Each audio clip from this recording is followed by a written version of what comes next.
లేదు, చట్టమే లేదంటున్నాడు అతను. అయితే ఈ యొక్క పవిత్ర స్థలాన్ని అపవిత్రం చేసినటువంటి చట్టం లేదా మనకి? ఉంది కదా.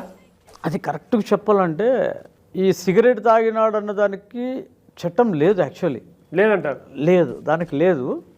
మద్యపానం, మాంసం, మద్యపానం, మాంసం అనేది ఆగమశాస్త్రం ప్రకారము, సిగరెట్టు, మద్యపానము ఇవన్నీ కూడా ఆగమశాస్త్రం ప్రకారము అక్కడ ఎంట్రీ లేదు. ఓకే.